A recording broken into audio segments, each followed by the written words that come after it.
information, this is the agro-food productive webinar brought to you by Malaysia Property Corporation South Region. Malaysia Property Corporations. And for today, we are lucky to have two speakers to be with us today to talk on the topic of sustainable ruminant production influences industry competitiveness. Right. So this session will last for 1 hour to 1.5 hours.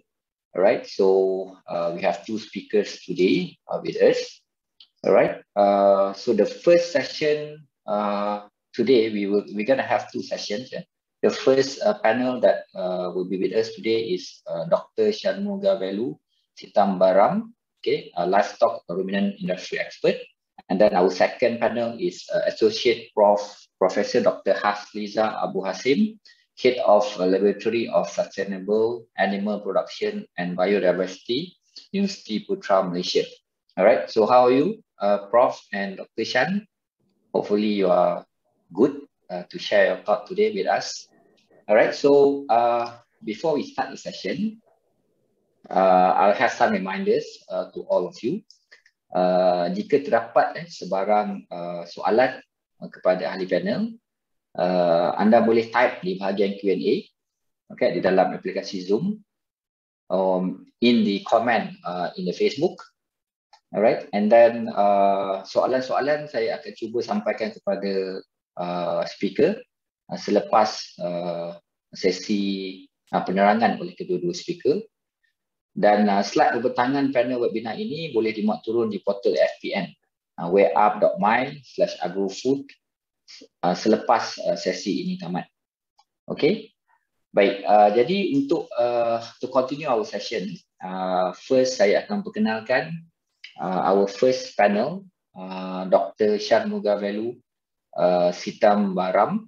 Okay, beliau berpengalaman lebih 37 tahun dalam industri peternakan, pengeluaran dan penyelidikan. Beliau telah menjalankan dan menguruskan beberapa projek utama dengan beberapa paten berdaftar. Mantan pengarah pendidikan sains haiwan Madri Serdang dengan kepakaran dan inovasi dalam pembangunan sistem pengeluaran ternakan dan penilaian ladang, formulasi makanan ruminan dan pembangunan model analisis big data, reka bentuk dan analisis eksperimen saintifik, perekodan data ladang pembangunan sistem, pembangunan model perniagaan ladang dan sistem RFID dalam ternakan. So, beliau juga pernah berkhidmat sebagai fellow pengajar di Fakulti Perubatan Veterina UPM Serdang. Okey, so hari ini Dr. Shanmugavelu akan berkongsi kepada kita mengenai environment yang penting untuk peternakan ruminan di Malaysia khususnya. Dan without further ado, saya mempersilakan Dr. Shan. You have about half an hour to share with us. Alright, so without further ado, I'll pass the session to Dr. Shan. Today I want to share a bit of information on importance of the breed dengan showing a bit of scientific background dengan what you call importance why we need this breed. Okay, just outline. I bagi sedikit definition.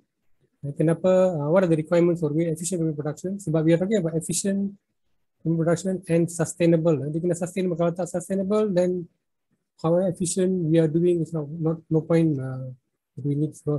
It's not sustainable. And also why breed important? Sebab there is a strong relationship between breed and environment in relation to the physical adaptation. Dan juga kenapa temperate breed? Temperate breed maksud breed dari negara sejuk lah. Tak boleh perform as well under tropical environments.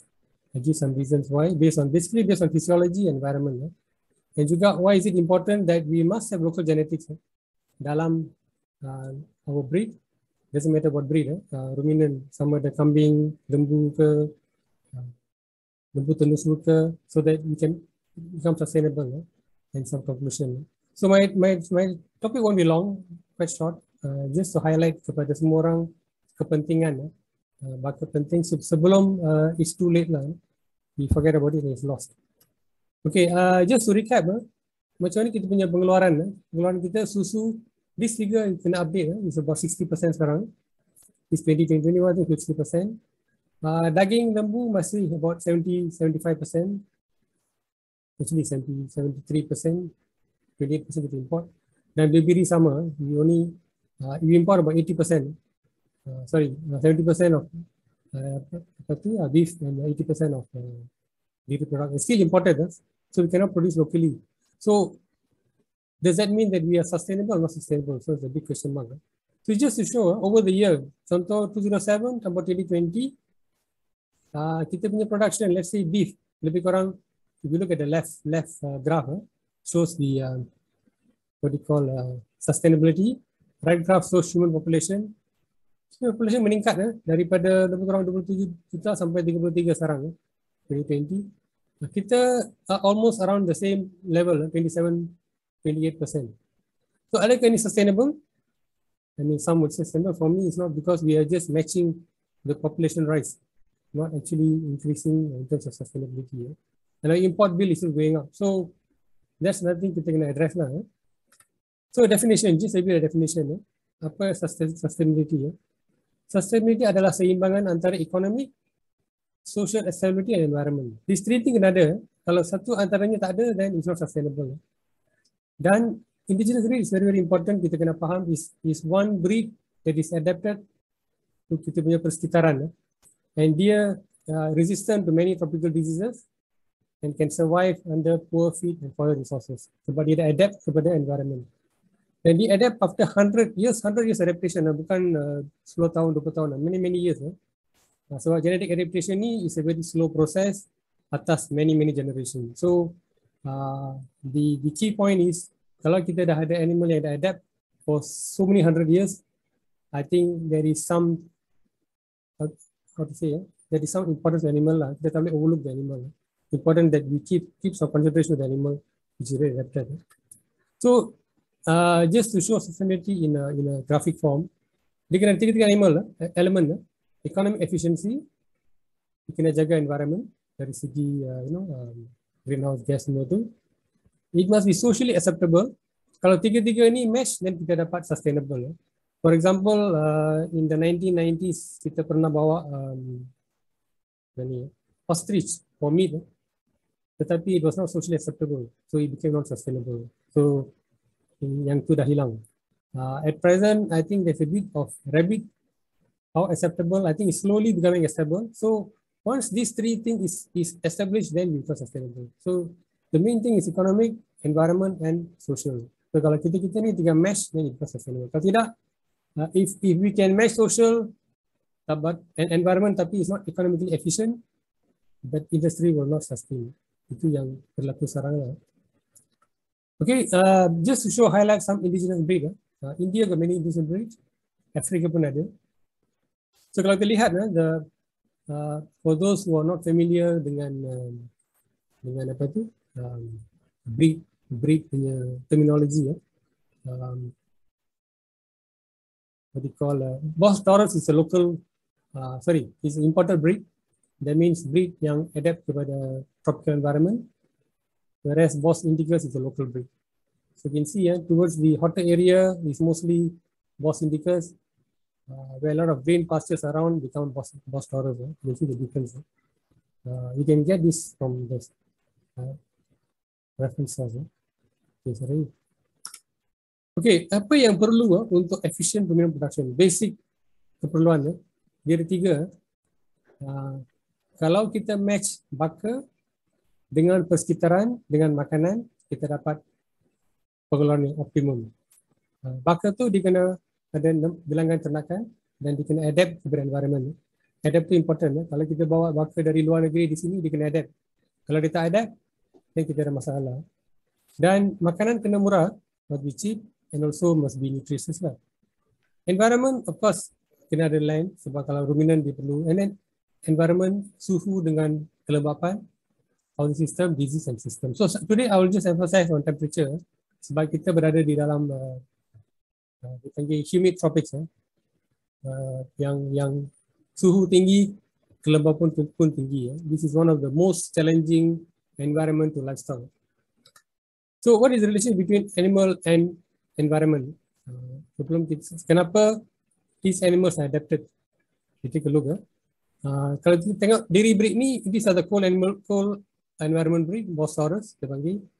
I think most of you know this is the Frisian, this is the Jersey, this is the Indicus, Sahiwal, I think it's Sindhi, and then they buat cross. They buat cross, they can maintain under hot environment sebab dia ada the indigenous genetics. Kalau we take direct Bosaurus, there's not a problem. I'll show you later what happens. We also have local breed. This is our local breed. I think many people thought that this is a KK animal untuk daging. Ini kambing, untuk kambing, daging kambing. Ini daging lembu. This is a local animal. Size kecil, tetapi very very hardy and adapted environment, local environment. Kalau kita tak jaga, ini akan hilang. So that is my concern lah actually. So seperti saya cakap tadi ya, when we interact breed environment, they are all this. I broken up into 3 components. I just want to emphasize on temperature and humidity. Ya. Kenapa what we call environment is very important in the tropics. Ya. So kalau kita lihat kita punya suhu, this is our local environment temperature. Kita punya suhu is about 24 degrees semasa sejuk, which is early in the morning, 7 AM to PM. Lepas tu suhu tu naik sampai 33, kadang-kadang sampai 34, and then comes down. Comes down to almost 24 to 34 kita punya suhu, and we can check the Met Department data almost semua tempat lah is about average, kecuali mungkin highlands dengan lowland, tapi this is our average temperature. Dan one thing to realize, to think is apabila suhu naik, kelembapan turun. So when it's hot, it becomes dry. Tapi when it's cold, it becomes very humid. So this is why they call hot and humid lah. Sebab 24 is still considered hot. So just to keep in mind, kita punya suhu rendah ada lebih kurang 24 degrees. Just remember that, 24 degrees. And then if we look at apa yang ternakan perlu untuk suhu yang paling sesuai, lembu tendu diri kau, dia punya suhu yang paling sesuai adalah 5 hingga 15. Dan kita berada di sini. Bermaksud dia dah melebihi keperluan suhu dia. Walaupun dia boleh keluarkan susu dalam this blue range, tetapi dia dah almost at the peak of the production level. Ini I'm talking about temperate cow lah. Untuk tropical cow ni dia berbeza sedikit. Kita lihat all animal, dairy cow, beef cow, sheep, dia punya suhu is almost below 24, 25. Yang paling optimal. Selepas tu dia ada problem. So that is where the big problem comes bila kita gunakan baka yang kita import dan belum diadaptasi lagi. So kita berada di tempat yang dia punya keperluan adalah di tahap yang kira kurang sesuai. So ini apa yang berlaku? Dr. Chan, because there are few questions there. Is this the reason why we cannot adapt? Kita tak boleh adapt dengan kita punya demand dekat Malaysia. Adakah ini antara punca utama? Yes, this is the main reason. Yes, temperature and humidity. So what happens is, let's say kita can carry on. Yes. Okay. So let's say kita bawa animal yang adapted to cold environment. Apabila ada heat stress, dia akan kurangkan makanan. Bila makanan kurang, susu keluar akan kurang sebab dia tak cukup tenaga untuk keluarkan susu. Ada example dairy cow lah, dia sama dengan baka untuk baka daging semua sama. Bila dia kurang makan, pengeluaran kurang, dan dia di samping itu dia punya reproduction fail sebab ada in terms of hormonal imbalance. Bila ni berlaku, so dia kurang makan, kurang mengeluarkan susu, dan apabila untuk lembu tendu, kalau dia tidak melahirkan anak, tak ada susu. That's the requirement kan. So kalau tak ada reproduction failure dia tinggi, bilangan anak yang makan rendah. So that is all the consequences of high humidity temperature lah di sini. So ini yang sama, just to show kalau siapa-siapa yang minat dalam more detail how the immune system dengan physiology works lah. But basically apabila suhu meningkat, dia akan mengurangkan makanan, pengeluaran akan kurang, dan reproduksi akan menurun. So saya tunjuk sini ya, ini adalah Bos indicus. Bos indicus adalah lembu-lembu tropika. So ini diambil dari beberapa tempat, Brazil, Pakistan famous dengan Sahiwal. So kalau kita kira, dia punya average milk is about 6 liters per day. So kalau kita nak cuba mencapai 15, 20, I think it is possible but not sustainable. Itu yang soalan dia, possibility dengan sustainability. Kalau kita banding dengan lembu dari temperate, Taurus, dia boleh sampai 18 liter. In fact, about 23 liters per day. So kalau kita ambil data kita yang ada di Malaysia, kita have about 34,000 head of cattle. Dan kalau kita assume 60% is milking lah, setengah sari susu. Dan kalau kita lihat data kita mengeluarkan 40.6 million liters. So kalau kita kira balik ya, kita punya average production is about 7 liters cow per day. So this is how it is sustainable under tropical. This is about the average lah. So nanti I will come to the conclusion lah. Okay, why temperate breed cannot perform under tropical environment? Kenapa dia tak boleh ya? Ini sebab dia. Apabila suhu meningkat antara 22 hingga 33, dia tidak boleh mengeluarkan haba. The heat produced from the body, sebab semua ini warm animal, dan juga heat produced from apa yang dimakan. They cannot release. Bila dia tak release, I'll go to the next figure. This basically to show that all this activity mengeluarkan haba, dan haba ni kena keluar kepada persekaran, which is influenced by basically by temperature and humidity lah, di antara yang lain. Kalau dia tidak boleh mengeluarkan haba, suhu badan akan naik. So sebab dia homeotherm, bermaksud dia akan maintain temperature, so dia kena kurangkan aktiviti ni. Dia kurang aktiviti, dia kurangkan pemakanan. The first thing they'll do is kurangkan pemakanan, tissue acquisition ni growth lah, dia akan mengurangkan. Bila dia mengurangkan, suhu akan keluar, dia akan balance. So ini adalah kenapa animal dekat tropical, temperate animal dekat tropical tidak boleh perform. Basically because of heat and energy balance. So basically temperature and humidity lah. Of course kalau kita letak di luar, dia juga ada tenaga suria, tambahan haba. So dia tak boleh juga satu lagi additional source of heat load lah. So kenapa kita perlu incorporate genetics, local genetics? Sebab especially during climate change lah. Kalau kita lihat our temperature is increasing over time. I think this is a well-known phenomena, global warming.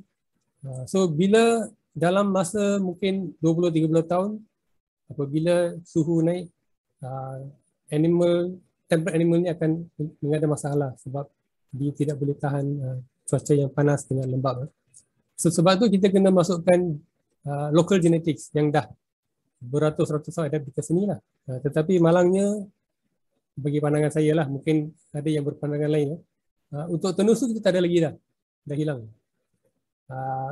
Untuk baka pedaging dengan lembu dengan kambing ada lagi. So sebelum kita hilang sumber tu, saya rasa kita perlu bersatu lah. So hopefully siapa-siapa yang ada dalam ni will pick up something important lah. So this impact climate change. Bila climate change datang, everything will go down. Growth rate will go down, milk production will go down, reproduction sama lah tadi. Another thing, important thing is penyakit akan meningkat. This is another thing which is already been emphasized worldwide lah. Bukan saja penyakit untuk ternakan, juga penyakit untuk manusia. Seperti malaria, all this will go up because of tropical disease. Dan so kita kena pilih genetics yang tahan kepada sumber, all this impact of climate change lah. So apa yang kita boleh buat? Ini satu lagi ya. So di samping impact kepada livestock, climate change juga akan influence the quality forage. Quality forage akan menurun. Dia advice inilah. I think yang dapat slide boleh lihat in detail lah. But basically climate change is going to affect the production and also dia punya what do you call the feed resources going to be affected, animal affected, water affected, so everything is going to be affected. So kalau kita don't address the issue soon, kita akan have more problem in future. So how to counter heat stress? Okay, dia ada beberapa cara. One is nutritional management modification. Kita boleh make sure that the animal makan energi yang lebih tinggi supaya dia kurang menggunakan haba. Mungkin Prof. Azfiza will highlight a bit on that. Animal housing, Lepas tu genetics. This is the main thing yang this suggested. Genetics, incorporate adapted genetics supaya dia boleh tahan kepada suhu. And of course satu lagi, modify housing. Saya ingat mungkin kita pernah dengar seperti enclosed house for ayam. Ada juga yang pernah buat enclosed house untuk dairy. So kita boleh lihat. I think I'll just skip this. So even kita buat enclosed house, the temperature drop by cooling is only about 5 to 6 degrees. So tak banyak beza lah. But you can also take into account the cost yang untuk menyejukkan. So the important thing is cost factor. Kalau tidak, it won't be sustainable again, economic factor lah. So I did a simple model dulu. Kalau kita buat cooling dengan tanpa cooling. So you can see satu lagi factor is THI, dipanggil THI. How to monitor heat stress. So kalau kita lihat this figure ni, this is considered mild heat stress, ni kira dah masuk severe heat stress. So around this region, above 79, dia dah kira about in heat stress. So it will help a bit, tapi like I mentioned earlier, economic factor kena ambil berkira lah. Sama ada this intervention kita buat, boleh return on investment. Dan so kita boleh lihat di sini bila THI increase, kita THI is about 79-80 around here. Kita punya milk yield decrease by 23%. So kalau kita kira, so the most we can get is 12 liters. Temperate dia dapat 18 liters, kita dapat 12 liters. So this is what I'm trying to show, that although we bring temperate animal dekat sini, the milk production will drop. We cannot expect to dapat, kalau dekat luar negara, US, UK dapat 25 liters, 30 liters, sini my opinion is impossible lah. Kecuali letak dalam aircon room lah. That is a different story altogether. Tapi kalau tidak, I think it's not possible lah. Kecuali kita incorporate gene yang resistant to a bit of environment punya pressure. Similarly, kita punya quality rumput pun rendah. Kalau kita lihat di luar negara, dia pakai alfalfa. Semua orang dengar. Tengok dia punya quality is 20% protein compared to kita punya almost half. So kita ada animal yang kurang tahan kepada persekitaran. Kita ada sumber makanan yang tidak bagus. So macam mana kita nak capai the production yang disyorkan di luar negara. So that's the biggest question lah. So how to sustain? Saya dah datang kepada conclusion saya lah. Okay. So animal adaptation is one solution. Adaptation bermaksud kita bawa dari luar negara, kita lahir di sini, dia lahir di sini, dia dapat 2-3 generasi dan dia adapt. Tetapi it is not the solution bagi saya lah to changing climate, sebab they will still be not as good as the local. Dan kalau kita lihat di luar negara, the whole world is migrating towards conservation and utilization indigenous breeds. So dia sekarang rasa indigenous breed is very, very important for future climatic change. So I think indigenous breed a very valuable resource dan dia patut disimpan lah sebelum dihilang lah. Sebab I think a lot of it has already been lost di negara kita lah. And satu lagi is very, very big thing is kadang-kadang kita very difficult to convince the farmer 9 liter per day is better than 20 liters per day. Dia rasa 20 liters is good, tetapi bagi saya 9 liters is good sebab 9 liter is more sustainable than 20 liters. Similarly, kalau kambing, 90 to 120 grams per day is good compared to 300 grams. 300 grams, kalau kita dapat kambing boar, boleh capai almost 2 to 300. Tetapi kita lihatlah prestasi kambing boar di sini, I think people will know it's not as good. So, this is the main thing kita faham that high production is not the major issue. Sustainability supaya so kita produce low tapi kita sustain in the long run, it becomes more efficient, and the only way is to make sure that dia ada some local genetics yang dah adapted to the environment, incorporated into the imported gene. Bukan imported gene tak bagus, memang dia bagus, tapi you have to incorporate local components so that it become more adaptable. So itu saja. Okay, just to show you example. Kita pernah evaluate breed. Bukan kita tak pernah. Ini adalah satu paper. Kita tengah ini. Since the 1970s kita tengah evaluate KK, Dropmaster, Brahman. Ini semua breed.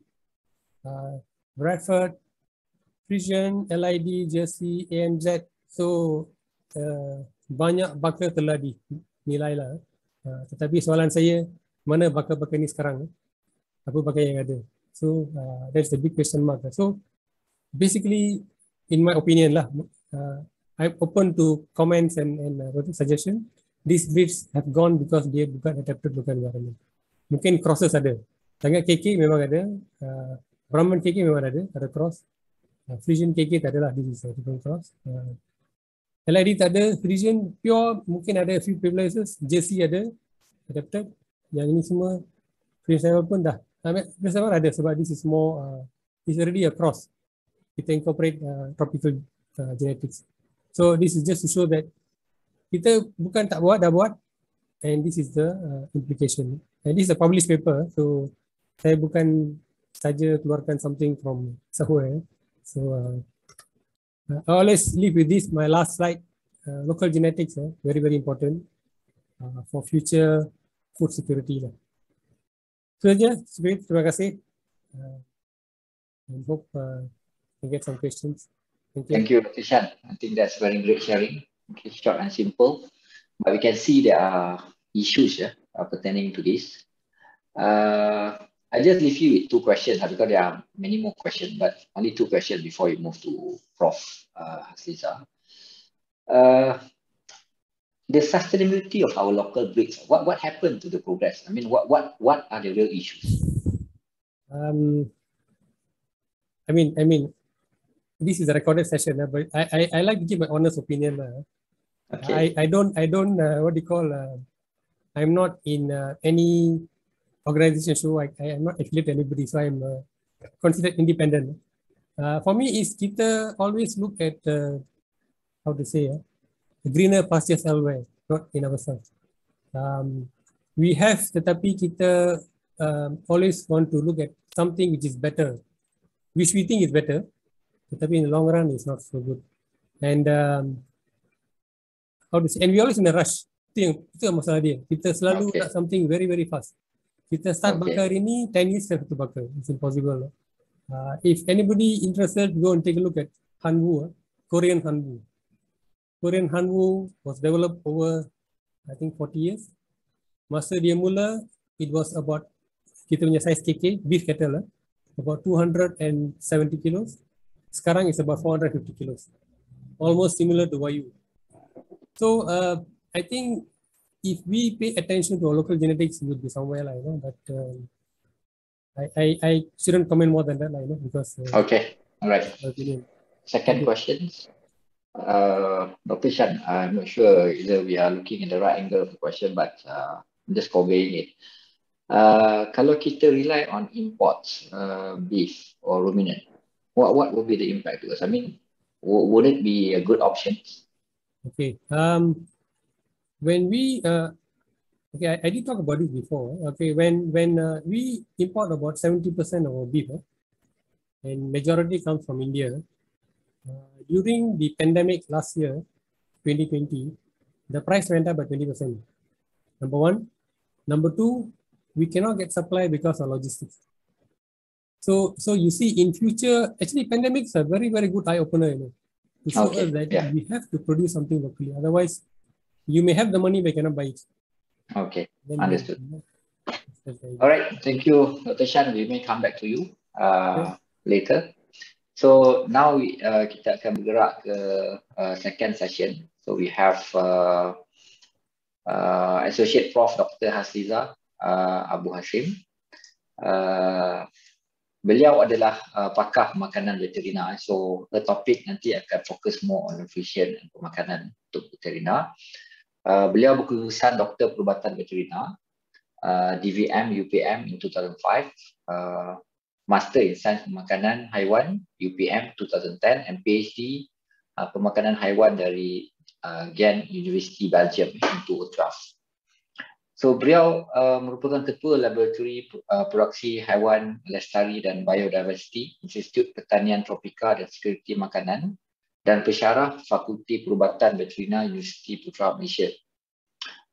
Kajian terkini beliau adalah meningkatkan pengurusan dan kualiti makanan ternakan ruminan menggunakan sumber makanan tempatan yang ada, menilai pra-rawatan biologi dengan menggunakan white rock fungi, fibrolytic enzymes, dan yeast dalam meningkatkan kualiti basiat rendah dan menilai tahap perkembangan penyakit makanan metabolik pada tahap pengeluaran yang berbeza dan amalan pengurusan makanan. So we are so lucky today. I think we have the right person or the right expert to talk about the nutrition of the veterina or the ruminants. Okay, so I'll pass the session to Prof. Dr. Hafiza, all right, to share with us her thoughts on this issue. All right, to you, Prof. All right. Assalamualaikum warahmatullahi wabarakatuh dan selamat petang kepada semua. Bismillahirrahmanirrahim. Pertama sekali terima kasih kepada Tuan Moderator, Tuan Syukri Hadafi. Panjang introduction, kita ingat baca nama je. Okay, so thank you very much for the introduction. And also I would like to take this opportunity to thank MPC for inviting me and allowing me to share sedikit sebanyak berkaitan dengan bidang kepakaran saya dan juga apa yang perlu dikongsikan bersama dalam kita macam kata penceramah sebentar tadi Dr. Shan, macam mana kita bersama-sama untuk memajukan industri ternakan ruminan dan yang paling penting untuk mencapai sustainability. Okay, for this one, I would like to share with everyone today about my topic today.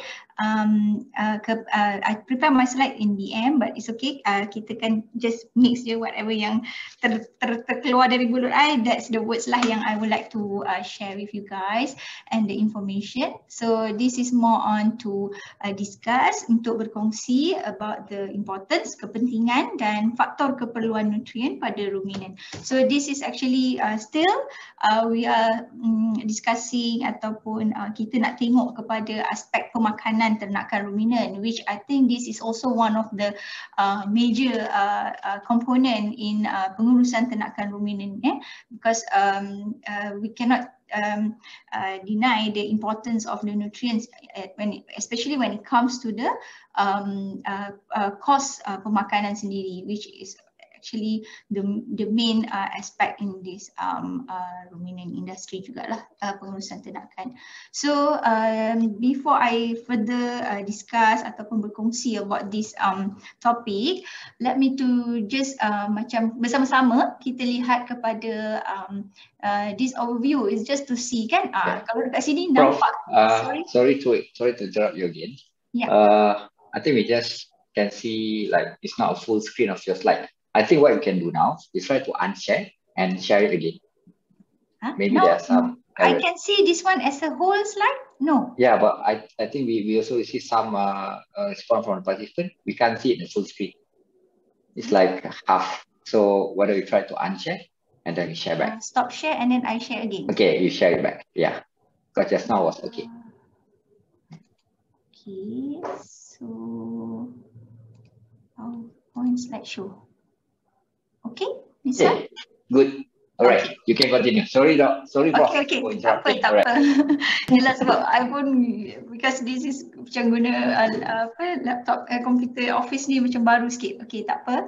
Alright, so let's start again. So actually regarding this topic, I would like to just start with this an overview, because from this slide you can see kan everything macam menunjukkan this is the whole flow of the pengurusan ternakan. We have the ternakan, of course you know what are the function, the fungsi ternakan, and then apa baka yang sesuai untuk diternak di ladang, dan macam mana cara untuk menguruskan ternakan, okay?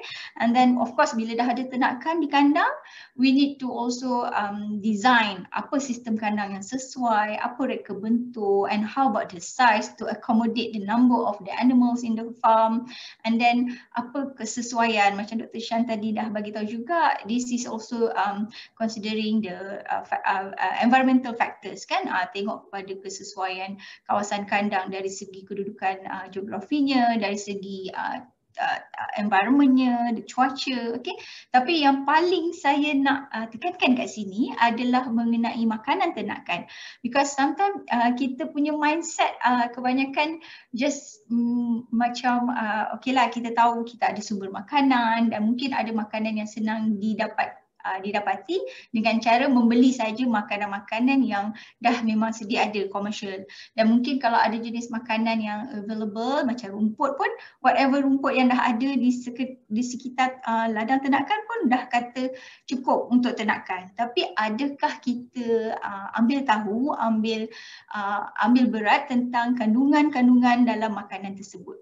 Sebab kadang-kadang kita punya pemikiran ada makanan, ada ternakan makan, jalan. Okey, boleh terus. Janji dia makan, tengok dia makan, dia berhenti makan maknanya dia dah kenyang, lepas tu dia dah boleh membesar. Tapi sebenarnya memang konsep itu nampak mudah, tapi sebenarnya itulah perkara yang perlu juga dilihat, dititik beratkan, sebab kita tak nak juga setakat ada makanan memberi makan, tapi perlu juga ambil berat tentang apa jenis makanan, dari mana sumber makanan itu kita boleh dapat, dan yang paling penting yang hari ini yang kita nak discuss bersama adalah melihat kepada kandungan nutrien dalam makanan tersebut. Sebab bila melihat kepada nutrien ni, sebenarnya dia ada macam-macam faktor yang boleh mempengaruhi kepada keperluan pada setiap ternakan. Okay?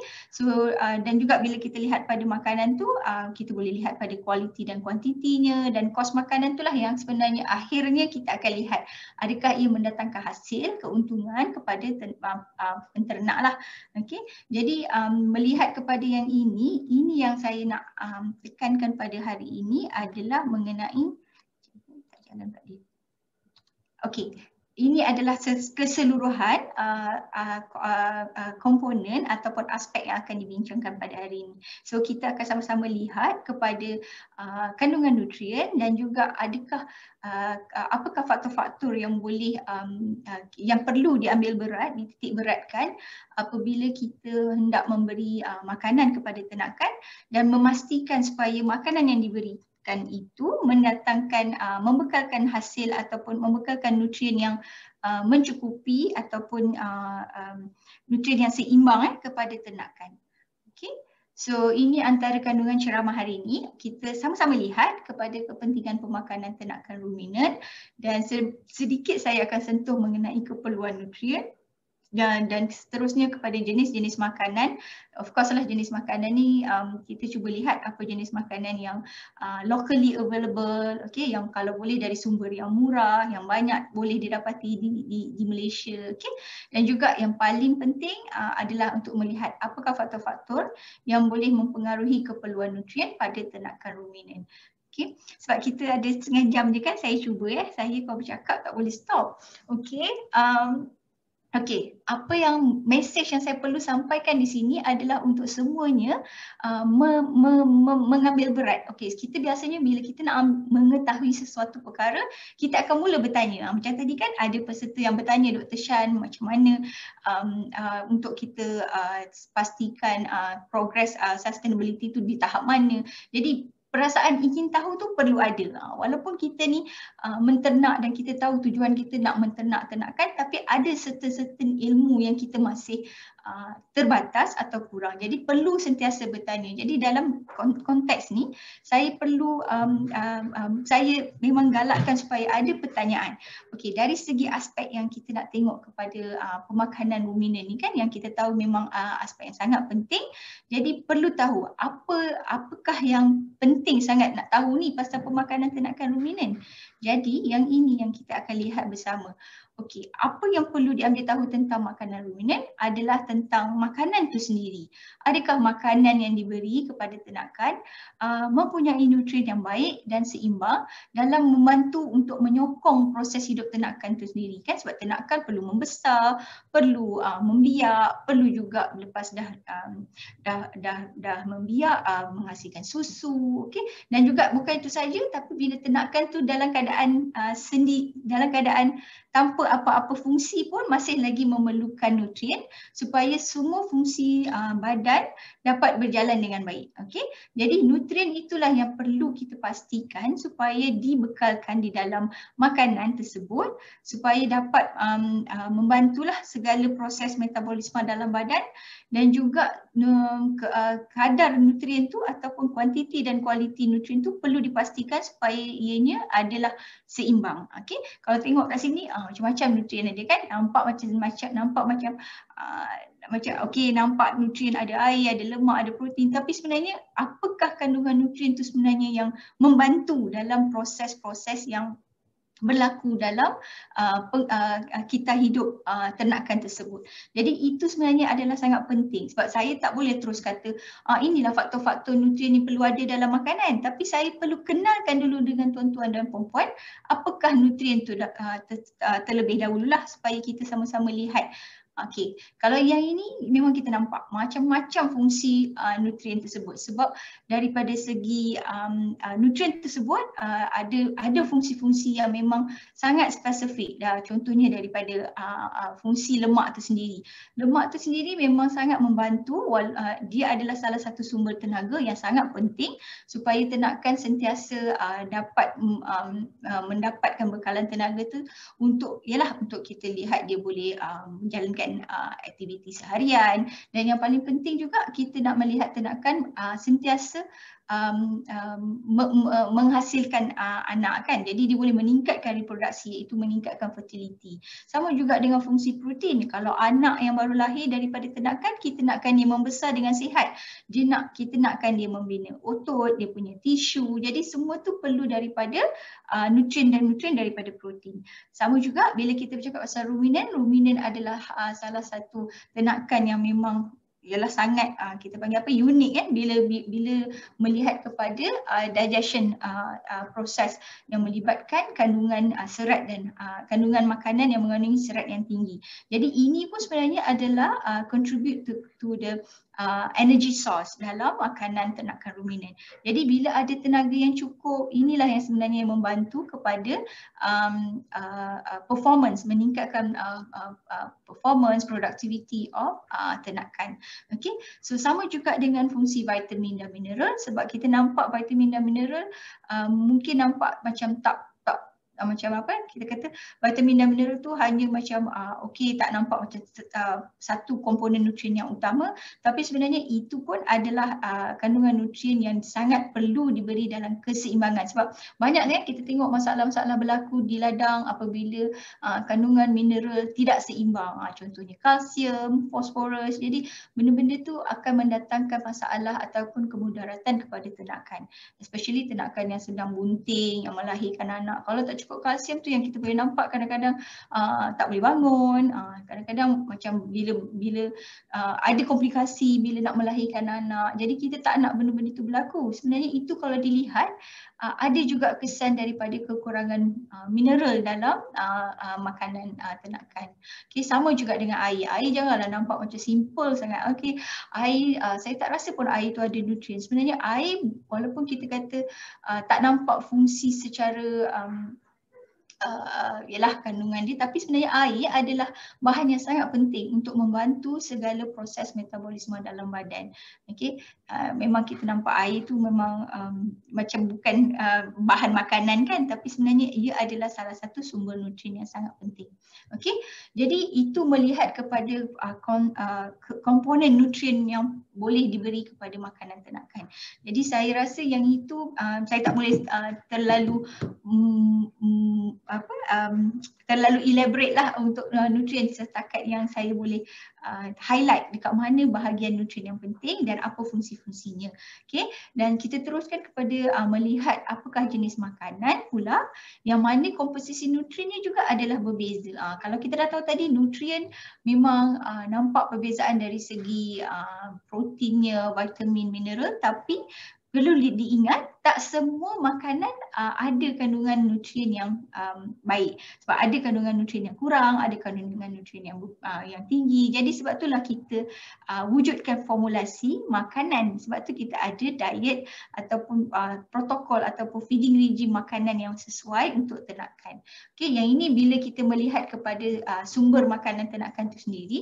Kalau macam ruminan kita ambil maklum, ruminan memang main komponen diet adalah from forage. So forage ni kita boleh lihatlah daripada rumput ternakan, daripada kekacang. Jadi bila ada balance in terms of this makanan, mengambil kira the nutrient composition, and also we mix also with concentrate, because concentrate ni kebanyakannya adalah formulasi makanan yang diformulasi dengan mengambil kira sumber nutrien yang tinggi tenaga, semua makanan yang tinggi tenaga dan protein. Okey, jadi benda ni akan jadi balance. Dia akan ada mixture ataupun satu bahan campuran bahan makanan yang boleh memenuhi keperluan nutrien ternakan.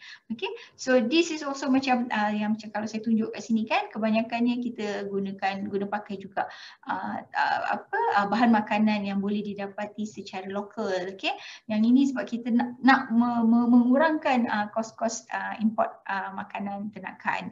Okey, tapi yang ini sebenarnya ada lagi lah benda yang boleh kita cerita, tapi itulah saya cuma highlightkan apakah makanan yang commonly digunakan oleh penternak di negara kita lah ya. Okey, so yang itu apabila kita lihat apa jenis makanan, apa kepentingan nutrien semua tu, dan kita perlu lihat pula next apa yang kita perlu tahu. Dah tahu jenis nutrien, dah tahu jenis makanan, kenapa perlu tahu? Kenapa perlu buat makanan ternakan, campurkan rumput, campurkan konsentrat? Jadi apa yang perlu diambil tahu juga, kena tahu kenapa perlu buat begitu. Sebab kita perlu ingat adalah keperluan nutrien yang bila dibekalkan kepada ternakan perlu cukup dan seimbang dengan mengambil kira apakah dia punya tujuan ataupun apakah kebaikan apabila kita dapat formulasikan satu makanan yang seimbang, yang ada keperluan nutrien yang baik dan cukuplah untuk ternakan. Sebab ini adalah antara kita punya sebagai penternak kan, of course penternak ada dia punya objektif.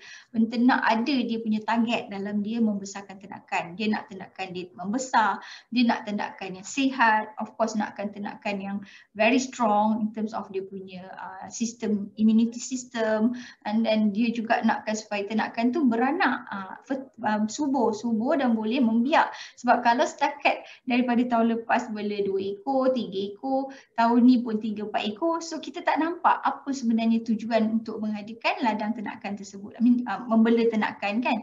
Jadi inilah antara aspek yang perlu diambil kira, diambil berat supaya bila ternakan dijalankan dapat mencapai segala objektif-objektif yang diperlukan lah. Okey, so yang itu yang memang kita dah tahu apa, kita dah tahu mengapa kita kena ambil berat tentang pemakanan ternakan.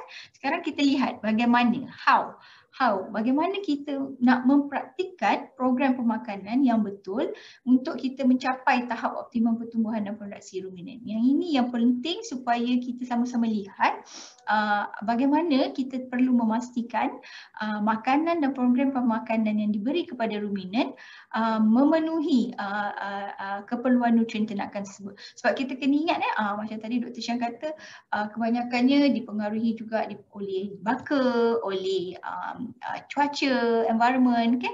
Tapi sebenarnya itu adalah faktor-faktor yang penting juga, yang mana kita lihat keperluan nutrien dipengaruhi oleh pelbagai faktor dan kita lihat itu sebagai faktor luaran juga. Tapi kalau kita lihat kepada faktor-faktor dalam ternakan itu sendiri, sebenarnya dia banyak faktor. Kalau kita cerita hari ini pun memang tak habis sebenarnya.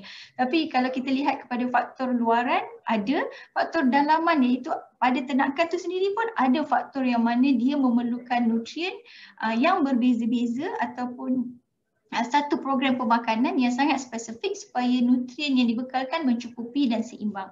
Okay, kalau kita lihat pada ternakan itu sendiri, dari segi baka, dari segi seks atau jantinanya berbeza, dari segi saiz atau skor berat badan, dan ini juga melibat kepada umur dan peringkat lah.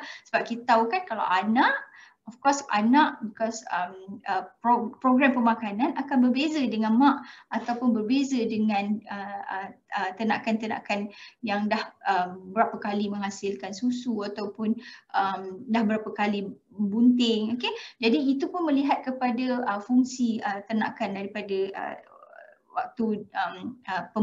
waktu yang kita bela ternakan dari kecil hingga ke menghasilkan produksi. Sama juga dengan ternakan, kalau dari segi tahap kesihatan, takkanlah kita nak bela ternakan tu asyik sentiasa sakit. Jadi kita perlu pastikan supaya ternakan tersebut juga sihat, bukan hanya ternakan tu seekor, tapi kita nakkan secara herd, secara keseluruhan ternakan di ladang adalah sihat. Dan juga kalau kita lihat pada peringkat kebuntingan, okay, dan juga pada tahap produksi yang mana ada ternakan yang menghasilkan susu, yang menghasilkan daging. Jadi keseluruhan faktor-faktor ni sebenarnya memerlukan nutrien tapi pada kadar yang berbeza. Okay? Melihat kepada apa yang diperlukan oleh metabolisme badan pada peringkat tersebut. Okay?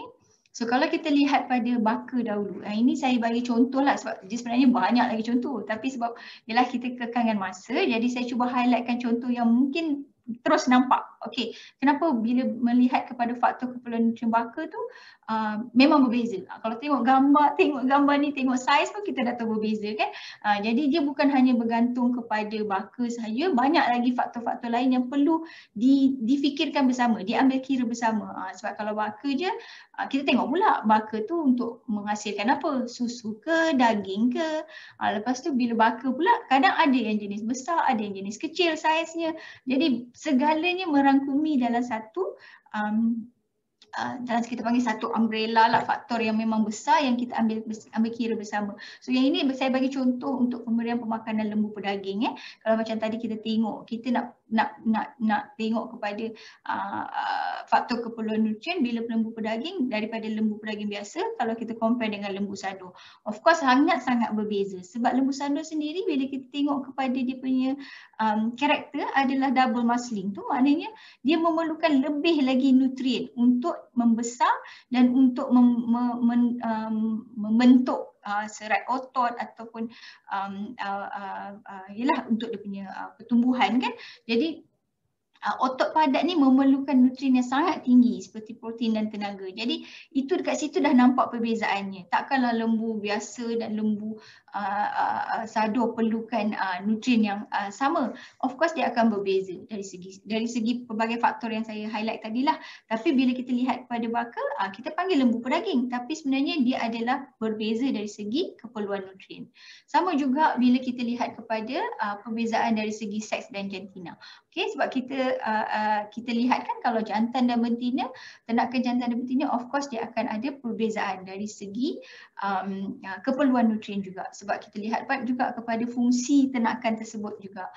Contohnya saya bagi contoh kat sini adalah apabila pemberian pemakanan penjantan, especially penjantan ni kita tahu kan banyak perlukan kerja, perlu buat kerja banyak di ladang kan. Sebab dialah yang memastikan program breeding program di ladang berjalan dengan baik dan kita nak pastikan jantan tu adalah jantan yang terbaik yang dipilih untuk boleh mensenyawakan dengan betina. Jadi dalam masa yang sama kita perlu pastikan penjantan yang digunakan untuk pembiakan, program pembiakan perlu juga diberi nutrien yang mencukupi supaya bila dia digunakan sebagai penjantan dan juga dia di dalam keadaan recovery phase dapat menambah baik, membaik pulihlah dari segi berat badan. Okay? So kita nak pastikan nutrien yang mencukupi, maknanya protein dan tenaga boleh diberi dalam makanan supaya penjantan ni boleh kekal digunakan untuk next cycle. Okay? Dan kita perlu pastikan apabila memberi makanan dan juga nutrien tersebut, skor berat badan tu diambil kira sebab kita tahu bila skor berat badan yang sangat tinggi, lebih daripada yang mencapai kepada obes lah macam 4 ke 5 kan, dia akan menyebabkan tahap kesuburan tu terganggu. Okay, kita tak nak supaya dia terlalu gemuk ataupun terlalu kurus. Okay, so itu kalau kita lihat pada jantina. Ini sama juga kalau kita tengok pada betina dan jantan. Of course betina ada dia punya keperluan nutrien yang lain berbeza dengan jantan. Okay, sebab kalau tengok pada saya sendiri pun kita tahu kan dari situ ada juga keperluan nutrien yang berbeza. Yang ini saya rangkumkan terus kepada saiz skor berat badan dan juga mengikut umur dan peringkat ataupun fungsi keperluan hidup ternakan lah. Kalau sini kita tengok kan ada macam-macam step ataupun peringkat daripada ternakan, daripada lahir, start dari lahir dah start nak bagi cerai susu pula, lepas dah cerai susu dah nak bagi makanan untuk dia membesar sebagai ternakan dara dan terus nak jadikan dia sebagai ternakan untuk membiak, pembiak supaya dia dapat bersenyawa dengan penjantan dan boleh bunting, menghasilkan anak dan cycle akan terus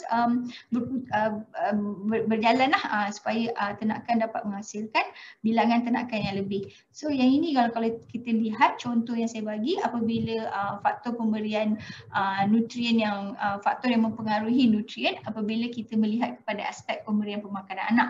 Dari segi sini kita memang perlu target supaya nutrien yang diberikan tu memang adalah digunakan untuk memenuhi keperluan tumbesaran. Cuma kita perlu ingat bila anak ni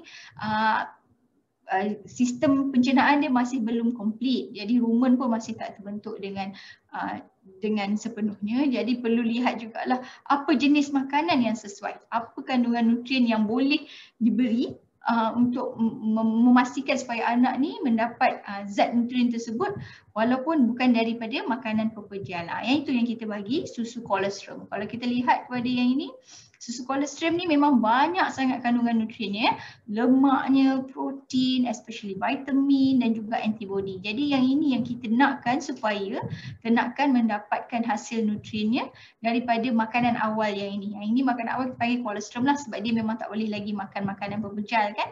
Jadi tapi yang penting dibekalkan oleh nutrien-nutrien dalam kolostrum ni adalah untuk memastikan anak mendapat zat yang cukup untuk dia membesar dan juga untuk dia menahan jangkitan. Sebab anak kan bila dalam segi itu dia memang tengah sangat fragile, sangat sensitif, mudah terdedah kepada jangkitan.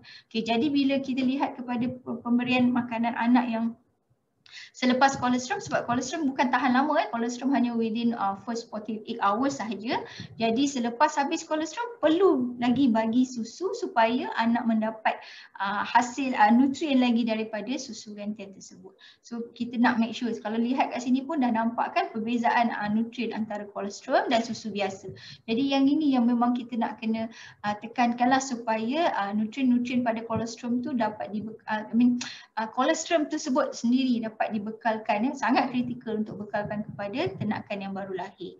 Okey, dan juga sama jugalah untuk makanan permulaan ni pun kita perlu pastikan makanan yang diberi tu membantu untuk membekalkan sedikit nutrien yang lain kepada ternakan sebab dia dah tak nak, kita dah nak mula kan dengan dengan cerai susu, jadi perlu buat pengenalan sedikit untuk dia makan makanan permulaan tu, tapi perlu pastikan supaya protein, vitamin, mineral semua ada seimbang dan dapat dipenuhi daripada campuran makanan permulaan tu. Okay, so sebenarnya dia banyaklah yang kita perlu praktikkan apabila kita formulasikan makanan permulaan sebab kita tak nak anak-anak ternakan mendapat nutrien yang rendah supaya nanti dia akan dapat masalah dari segi tumbesaran terbantut.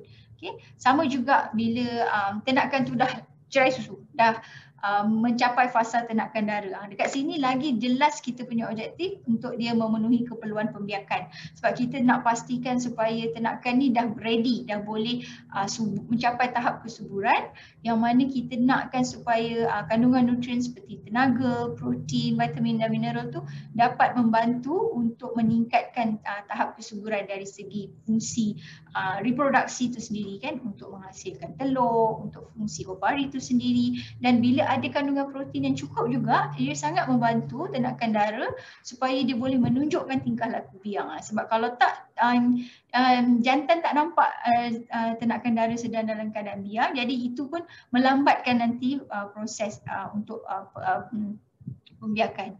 Jadi dan juga pada masa yang sama kita perlu melihat supaya ternakan apabila diletakkan dalam bersama jantan, dia perlu dalam keadaan body condition yang sangat bagus lah. Sebab tu saya kata bila kita bagi makanan kepada ternakan, perlu pastikan makanan tersebut cukup kandungan nutrien dan cukup kuantitinya supaya ternakan dapat berada pada body condition score yang sesuai untuk dikawinkan dengan jantan lah. Okay, so yang ini yang kita perlu sometimes yang perlu kita letakkan, kita praktikan juga adalah proses flushing. Flushing ni ada lebih kita panggil macam kita pump lah ternakan supaya dia dapat nutrien yang cukup, especially tenaga dan protein tu, sebab kita nak pastikan berat badan yang sesuai dan kesuburan tu dicapai pada tempoh flushing. Okay, so sama juga untuk pembiakan ni kita perlu pastikan ini antara yang kita boleh formulasikan makanan yang mana ada kandungan rumput dan konsentratnya dan berapa kandungan protein, tenaga yang perlu diberi supaya ianya dapat memenuhi keperluan pembiakan. Okay, ini antara sumber tenaga nutrien dan juga kita perlu melihatlah kepada nutrien-nutrien seperti mineral juga sebab masa ni kita nakkan juga dia get ready badan tu bersedia untuk proses pembiakan dan juga nanti dia akan juga membantu dari segi untuk menghasilkan susu, untuk menghasilkan anak. Jadi yang itu yang perlu diberi dititik beratkanlah dari segi nutrien-nutrien. Sama juga dengan pemberian pemakanan penjantan dan betina yang hanya digunakan untuk penyelenggaraan ataupun maintenance badan. Yang ini yang kita perlu pastikan nutrien yang seimbang supaya ternakan tetap masih boleh kekalkan berat badan, fungsi fisiologi dan ketahanan badan. Biasanya skor berat badan pun kita tak nak terlalu gemuk, tak nak terlalu kurus. Jadi kandungan nutrien yang seimbang perlu ada dalam campuran makanan supaya ternakan maintain berat badannya. Okey. So sama juga dengan tahap kesihatan. Tahap kesihatan ni pun adalah salah satu faktor yang mana nutrien-nutrien seperti vitamin, mineral sangat penting dibekalkan supaya ternakan yang sakit boleh mencapai tahap pemulihan ataupun proses pemulihan dengan cepat. Okay, sebab kita tahu kalau ternakan yang sakit ni memang dia akan mengganggulah penghasilan produk-produk ternakan seperti lembu, susu atau daging. Dan kita pun tak nak ternakan sakit menjejaskan ternakan yang lain lah sebab kadang-kadang dia boleh membawa jangkitan kepada ternakan yang lain. Okay, so dari segi peringkat kebuntingan pun sama, kita perlu lihat kepada kandungan nutrien yang penting seperti tenaga, protein, mineral. Yang ini yang macam saya kata tadi lah, kalau kurang kandungan-kandungan nutrien ni akan adalah masalah-masalah semasa kelahiran ataupun kita lihat kebesaran fetus terbantut. Okay, ada juga yang fetus mati dalam kandungan, ada yang fetus cacat akibat kekurangan vitamin. Jadi yang ini perlu pastikan supaya nutrien yang dibekalkan bukan hanya untuk anak yang sedang membesar dalam ibu, tapi ibu tu perlu juga diberi nutrien yang cukup supaya dia boleh recover selepas dia melahirkan dan dia boleh berat badan tidak menurun secara mendadak. So kita perlu melihat supaya proses pencernaan dan juga proses metabolisme ibu tidak terganggu walaupun ada fetus yang membesar sewaktu peringkat kebuntingan. So last sekali kita lihat kepada tahap produksi. Tahap produksi pun sama, yang mana kita perlu lihat kepada keperluan nutrien untuk memastikan produk ternakan yang dikeluarkan, contohnya seperti susu dan daging, dapat dihasilkan dengan berkualiti. Yang itu yang kita nak tengok kan, contohnya pemberian pemakanan lembu tenusu. Dia dalam peringkat laktasi sendiri ada pelbagai stage yang mana keperluan nutrien adalah berbeza-beza berdasarkan purata. Ada yang dapat lebih, ada yang dapat kurang. Dan juga kita kumpulkan tenusu biasanya mengikut kadar pengeluaran susu sebab kadar pemakanan atau kadar nutrien yang diperlukan juga adalah berbeza. Sebab tu kita perlu lihat kan, kalau lihat jadual ni sendiri memang ada berbagai peringkat pengeluaran susu, peringkat laktasi yang mana daripada peringkat awal, peringkat tengah, peringkat akhir dan peringkat kering susu tu ada formulasi makanan sendiri yang memenuhi keperluan nutrien pada setiap peringkat. Yang itu sangat penting supaya kita tak nak ternakan lepas habis proses menghasilkan susu, ternakan mengalami kurus, ternakan tidak fit untuk kita gunakan lagi for next cycle. Jadi itu yang sangat ditekankanlah supaya ternakan yang menghasilkan susu tu dapat recover balik, dapat badannya dapat digunakan semula untuk next cycle of lactation. So saya rasa itu antara 7 faktor yang penting yang saya boleh kongsikan dahulu setakat ini sebab kita ada kekangan masa, dan juga secara rumusan yang boleh saya kongsikan pada hari ini adalah untuk kita sama-sama melihat kepada kepentingan pemberian makanan yang betul, yang memenuhi keperluan nutrien. Dia banyak aspek yang perlu kita lihat kan. Antaranya kita perlu pilih jenis makanan yang sesuai sebab jenis makanan tu juga ada kandungan nutrien yang berbeza-beza, dan juga tahap kualiti dan kuantiti makanan tu juga dipengaruhi oleh kadar-kadar nutrien yang ada dalam makanan tersebut. Dan yang paling penting, perlu ada jadual pemberian makanan yang sesuai dan teratur, dan formulasi-formulasi yang dibuat untuk makanan-makanan untuk ternakan juga perlu mengambil kira faktor-faktor keperluan nutrien yang telah dikongsikan tadi, sebab kita tak nak ada ternakan, ada makanan bagi saja pada ternakan tapi lupa nak lihat kepada faktor-faktor yang kita dah bincangkan tadi kan, sebab faktor-faktor tu sebenarnya memang mempengaruhi kepada keperluan kadar pemberian dan juga kadar keperluan nutrien pada ternakan. Dan yang paling bagus adalah untuk kita mengamalkan supaya segala data-data berkenaan pemberian makanan tu direkodkan dan dianalisis supaya kita dapat lihatlah kat mana kadar nutrien yang tinggi, kadar nutrien yang rendah pada setiap makanan yang diberi kepada ternakan. So saya rasa setakat itu saja Tuan Moderator perkongsian hari ini. Okay, thank you Prof. I think that is a very comprehensive sharing. Even it is an eye opener for me. It's not, bukan senang sebenarnya nak comprehend the living of these ruminants. Maksudnya dia ikut umur, age and so on. But it is very important. I think dia sangat-sangat related with the previous presentation by Dr. Shan tadi. Kalau Dr. Shan mention about the breeds kan, the genetic, but you are sharing pasal dia punya apa, what you call that, dia punya nutrition, the right nutrition. Okay, we have few questions, Prof, for you. Okay. From your experience kan, kita punya ternakan dekat Malaysia ni, are they being fed with a good nutrition? From your experience. Yeah. Dia bergantung kan kepada bagaimana pengurusan pemakanan tu sendiri dijalankan di ladang. Okey. Kalau memang menggunakan macam saya kata tadilah, yang paling penting adalah sistem rekod tersebut diaplikasikan di ladang. Sebab daripada sistem rekod tu sendiri kita boleh tahu apa jenis makanan yang diberi, dan mungkin juga makanan tersebut sebenarnya adalah juga sangat digalakkan, disarankan supaya makanan-makanan yang diberi kepada ternakan dibuat analisis paling kurang pun setahun sekali ataupun 2 tahun sekali, sebab kita tak tahu setakat ni berapa banyak kandungan nutrien yang kita beri kepada ternakan.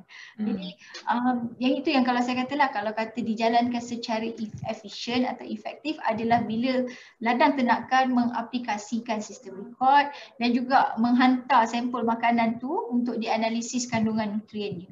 Tapi kita pun faham kadang-kadang ada kekangan dari segi penternak yang mana ialah kadang-kadang macam susah doktor, saya pun tak faham, saya pun macam ialah ada implikasi kos juga bila buat ternakan.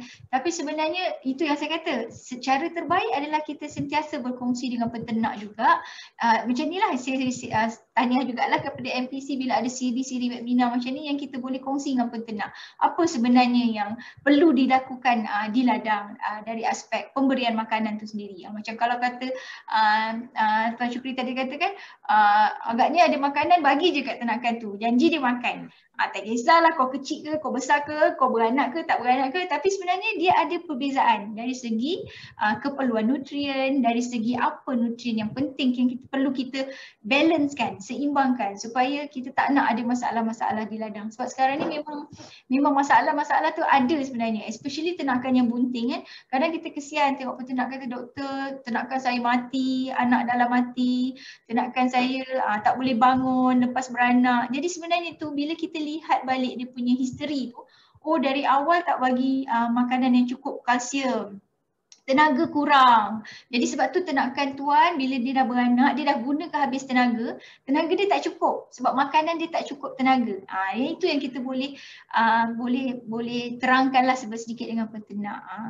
Yang itu yang saya rasa memang bergantunglah kalau memang peternak memang, yalah kita pun tak nak ada implikasi kos makanan sebab kalau kata makanan bagus tu memang beli je lah makanan yang terbaik tu kan boleh tapi kadang-kadang kita faham kan ada isu-isu lain yang kita tak boleh nak kata benda tu 100% perfect lah dijalankan di ladang.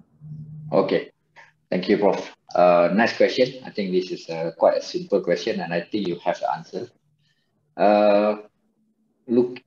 Kalau tengok kepada presentation yang Prof share tadi, looks like banyak benda yang perlu syarikat-syarikat ataupun peternak ni tahu ataupun beli untuk accommodate dia punya requirement of nutrition tu. Jadi dari segi ekonomi, worth ke untuk syarikat-syarikat ni invest into all this nutrition makanan ni dalam long run? Sebab dia punya impression tu always kalau buat semua macam ni mesti tinggi kos operasi kita. Boleh untung ke? Bukankah dia lagi kurangkan profit? So boleh ke Prof bagi sedikit penerangan or your view on this? Kalau diorang ada lah this perception with them. Macam mana cakap ya? Dia sebenarnya dia bergantung juga sebab yelah kalau macam kata Dr. Shan tadi pun kita pun sendiri memang looking forward untuk kita ensure kita punya industri ni sustain kan. Yang penting bukan menghasilkan high production saja tapi to ensure a sustainability of the industry itself. Jadi kita sendiri bila kita lihat kepada cabaran yang kita hadapi sekarang ni dengan musim pandemik COVID ni, jadi saya rasa banyak isu-isu berkaitan makanan ternakan yang dapat dikongsi oleh peternak dengan kita sendiri kan, yang mana peternak mengadu doktor ternakan makanan ternakan naik harga, susah nak dapat bekalan. Jadi saya rasa this is about the time yang mana kita untuk memastikan sustainability itu sendiri perlu berusahalah untuk mungkin menghasilkan makanan kita sendiri, menggunakan produk-produk makanan kita, bahan-bahan makanan yang ada di Malaysia ni sendiri. Tapi macam itulah kalau kita kata mungkin produk makanan tu memang dah diketahui ramai sangat baik, macam kita dah ada produk kita sendiri PKC kan, tak ada masalah untuk kita consider lah penggunaan makanan yang dah memang well established. Tapi kalau kita nampak ada lagi potensi bahan makanan yang boleh digunakan sebagai bahan campuran dalam concentrate kan, jadi kita masih lagi ada ruang dan peluang untuk lihat kesan-kesan tu pada ternakan. Mungkin kajian boleh dijalankan dengan meluas dan kita boleh juga melihat kesan dia pada ternakan dan kongsikan kepada penternak supaya penternak aware. Okey, kita bukannya menggunakan makanan ni suka-suka tapi dia ada kesan. Kalau kita kata makanan ni tak boleh bagi lebih daripada 30%, itulah yang kita kena sarankan pada penternak. Sebab kadang-kadang itu yang tak dikongsi sebab penternak ingat orang kata boleh makanlah bagi dia banyak-banyak. Contohnya macam pelepah kelapa sawit kan. Macam pelepah kelapa sawit tu sebenarnya memang nampak dia sangat banyak sebab kita pun pengeluar kelapa sawit yang sangat besar kan. Jadi orang ingat bagi je makan pelepah kelapa sawit tu 100%. Ternakan suka makan tak ada masalah. Tapi sebenarnya kandungan nutrien dalam pelepah kelapa sawit itu sendiri adalah rendah. Dia hanya boleh pergi kepada 30% sahaja, yang mana yang lain perlu dapat daripada campuran makanan yang lain. Yang itu yang kita rasa perlu kongsikanlah supaya ilmu tu bukan sahaja pada yang tahu tapi berkongsi juga kepada penternak yang perlu tahu, sebab mereka lah yang player yang perlu tahu, yang memang mengaplikasikan semuanya di ladang. Okay, thank you Prof. I think you have answered it very clear. And it also kills few questions yang sampai ni because people are talking about the extensive and semi-extensive and then how good, how viable they are on this feeding regime and ratio and so on. Okay, so thank you very much, Prof. I think that's two questions that I can summarize for you. Can we have back Dr. Shan with us? Dr. Shan? Okay. Yes. There are one question, I think for both of you. You just need to tell me yes and no, all right? Because we want to get your opinion. Okay, do you think that we have succeeded in making our ruminant industry sustainable as for now? Yes or no? Prof? Dr. Shan? Prof dulu. Ibu lah Prof dulu. dulu. Ibu lah dulu. Don't make me answer. For me, no. Okay. Reason? Setuju? One reason. One main reason. Not one reason. That is, I mean, not say one reason. Related reason. When you say sustainable, kita kena economically viable. That's the main thing kan. And kita punya cost of production is higher than import. So sebab itu kita import 73% because, okay, just a bit additional. When we say self-sufficiency, we are only 23%. It is not because we cannot produce. I selalu emphasize this, tapi mungkin people, I don't know. It's not because we cannot produce, it's because our cost of production is so high. That means only 23% of population can afford to buy at this price. 73% masih nak daging yang murah. That's why they beli daging yang murah dari import. So it has got to do with affluence dengan cost of production. Okay, right. Thank you, Dr. Shan. It back to supply and demand. All right. Okay. How about you, Prof? Yes or no?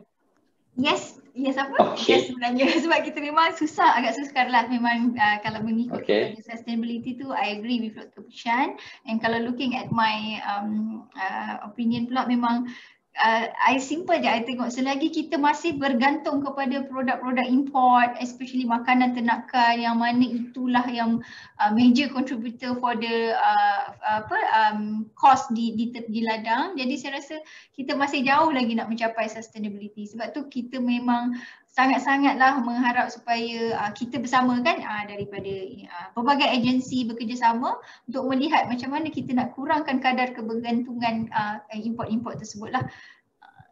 Yang itulah yang saya rasa yang memang boleh dikongsikan. Okay, so thank you very much Dr. Shan, thank you very much Prof. Dr. Haziza for sharing your thought today. So talking as a moderator and an advice to all participants, we as Malaysians, we also need to play our role, okay, to make the whole ecosystem work, right? Because sometimes it's not about what we got today, but how we want to make sure that we still enjoying all these product or food in future, right? So today we have already mentioned that it's all about sustainability. And in that context, there are two things we have to make sure that we have a good local product, local ruminants, and it has to be sustainable with high quality. All right, so thank you very much again, Dr. Shan, and thanks again, Prof. Dr. Haziza, for your time with us. All right, and then hopefully all questions have been answered from the participants. All right, and then I would also like to thank Puan Safura Abdul Malik and also Ms. Fatima Zaki for coordinating this session as well. All right, so I also like to promote the next session that we're going to have on agro-food productivity webinar under the title of Step Towards Smart Farming Deployment. All right, so this topic will be more on deployment of Industry 4.0 in the farming in Malaysia. So this will happen on 9 December 2021 on Thursday at 10 a.m. All right. So we're going to have Mr. Chan Boon Sang, CEO of Alliance Nyamberhaj, with us, together with Mr. Navin Sinatambi, Head of Agtech Secretarial and Drone Technology. So both of them will be talking about the deployment of smart farming in Malaysia.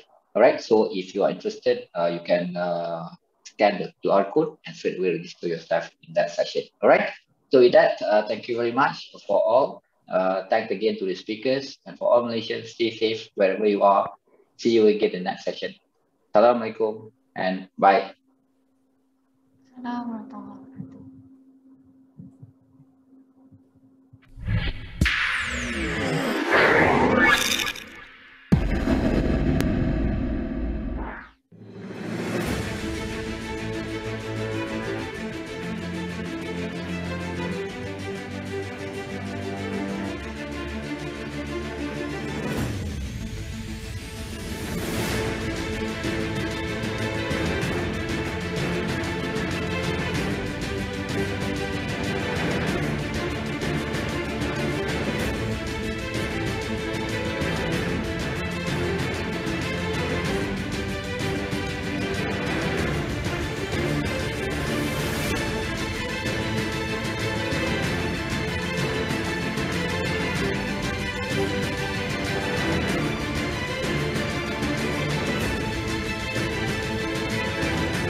Okay.